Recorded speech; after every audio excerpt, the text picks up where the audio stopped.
Friday. Is that still going?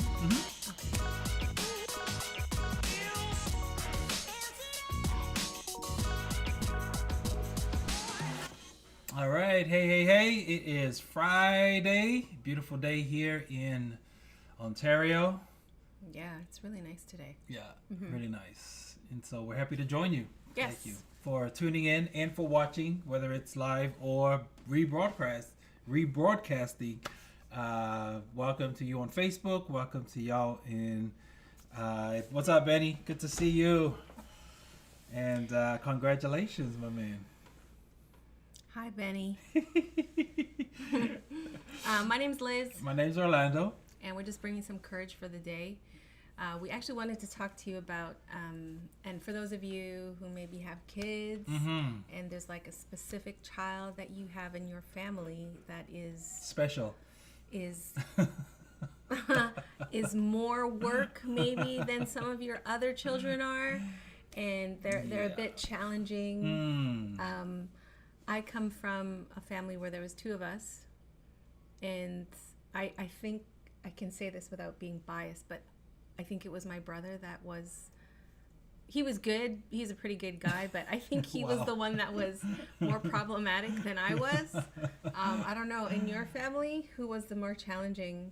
It was probably Francis. It's probably the middle boy. Middle boy. But there is four of us. My two older brothers and then my younger sister. Yeah. But I think it's Francis was the handful, in my opinion. Anyways, I mean, it could have been me from what others saw, but you know. Okay. Yeah. So, every family, I believe, has a child that is maybe more challenging than some of the other children. Yep. We can kind of share our experience. We do have a child that is more challenging than our other kids. Well, they're all challenging in their own way, but some are more than others. There's one that's a spicy one. We have one real spicy child. And spicy one. the first time I was talking to my mentor about this, and I told her like I was really struggling with this particular child, and she said to me, "Love him more." And I was like, "Oh man, like I love this kid so much." She's like, "No, more. Like if you think you spend time with him, spend more time with him. Yeah. Love him more, give him way more attention than you usually give him." And I was like, "Okay." And so I started to do that. And lo and behold, it actually makes a positive difference. Yeah, it really does. And so why do you think that is though? Like, is it middle child syndrome? I'm not sure. Well, for us, maybe it is our middle child, but maybe that birth order has something to do with it. Because we noticed that when our eldest son isn't around, he's not as spicy. But when there's three, they're all spicy. it becomes a bit of a handful sometimes. Yeah. So I think in terms of that whole dynamic of middle child, it's a real thing, And if you talk to others who have, 3 or 4 kids, that middle syndrome is, something that is seen in a lot of different families, and being in the middle. So I was the youngest growing up. Now we have a younger sister, but growing up, I was the youngest. So, they always say the youngest gets Away with everything. away with everything. I don't know if I did. Yeah. Yeah, I don't know. We'll have to ask mom and dad and see what they Probably. say. Yeah. I didn't get away with everything. Well, that's because I think I was a pretty good kid. Well, there was only 2 of you. So, Yeah, I know. Yeah. So, yes, I was the youngest. Yes, I know. Yes. Yeah. So there is a parenting, I guess, expert. His name is Dr. Justin Colson on Instagram, and I had seen this thing that said, "Spend more time with your most challenging child," and it just really resonated with me because it reminded me of what my mentor said, Pastor Ida. She said, just love on him more.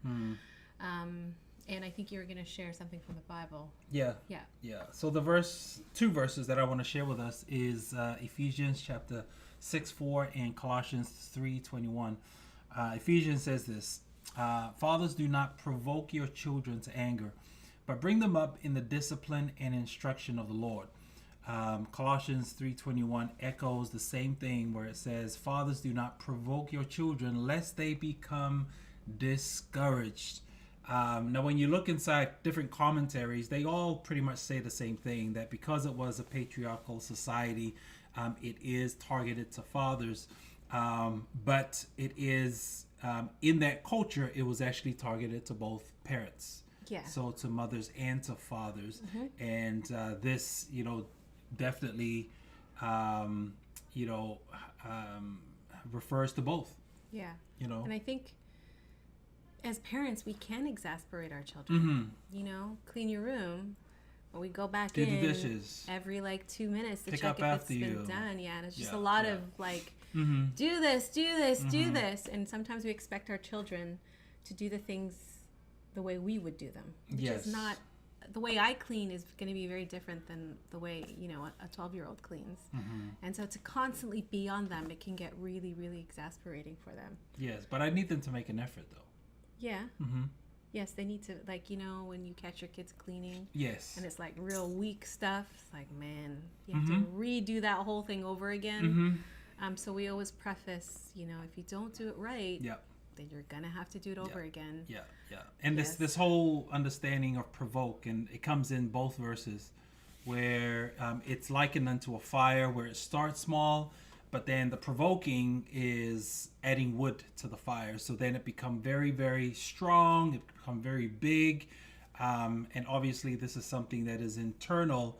But what it could lead down to, and this verse tells us, it could lead down to anger, and it could lead down, in Colossians it says, to become discouraged. Yeah. So I think the way that we do speak to the kids, the way that we admonish them or speak to them, Even the way we discipline them. and even the way that they're disciplined, all of this will, it affects the it way... affects them. It adds fuel to that fire. Yes, and I think we need to check ourselves as parents. If we're disciplining in anger, then stuff flies out of our mouth that is not supposed to be happening. And, there's a quote by, I think, is it Peggy O'Mara? She says... Peggy O'Mara. She says, the way we talk to our children becomes their inner voice. Yeah.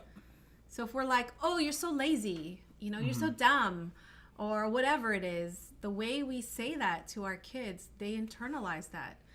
If we make comments about, their bodies, if we call them slobs or whatever it is, that stuff internalizes. And you might have experienced that when somebody said something unkind to you.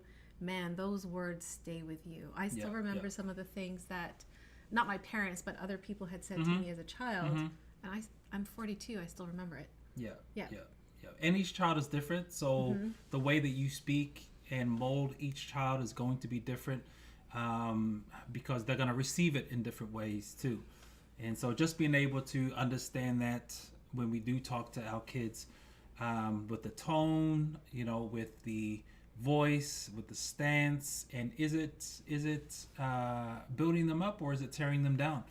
And like this says, it provokes, it leads to anger, or it could lead to discouragement. And what happens when you're just self-deflated, we're just deflated with life and everything. Marcus Garvey says this: if you have no confidence in self, you are twice defeated in the race of life. With confidence, you have already won even before you have started. And so, just take into consideration how you talk to the kids, how you build them up, because you want to be able to build up their confidence, and not always just, hammer them down. Yeah. Nika said, what if you have a child that's very dramatic? We have to take that in consideration too. Absolutely. Yep. Some of us, we have kids that cry at the drop of a hat, the tears come quick styles. Yeah. We just have to talk to them and address it, and I never think, and I don't think we should ever kind of minimize people's emotions, because as a child we keep telling them to stop crying or don't be sad about that, but when we do things like that, that affects how they're able able or unable to express their emotions when they're adults. Mm-hmm. So if we constantly tell our kids, don't cry, don't cry, don't cry, they're not going to be able to release those emotions Sure. when they're adults. Sure. And so we just have to be really careful the way we speak to our kids. Yeah. Because again, they carry all of that into adulthood. Yep. And like the verse says right at the end, it says, but bring them up in the discipline and instruction of the Lord. Yeah. And That's- discipline's hard, man. Discipline is hard.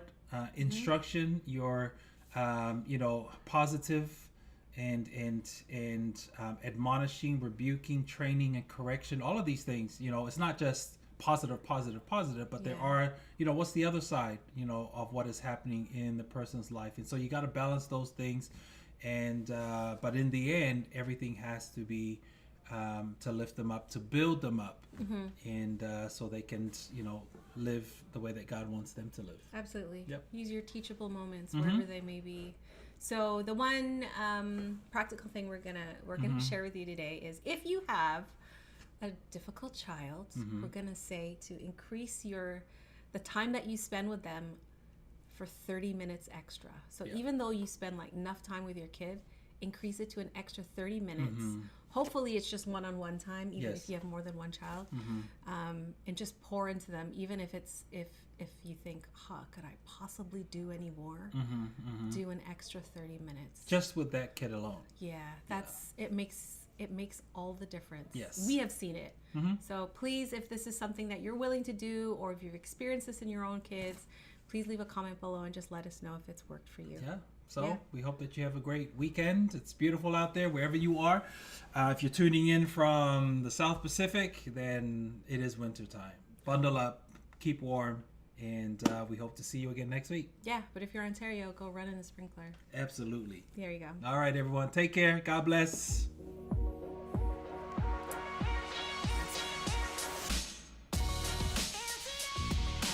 Hi, Vicky.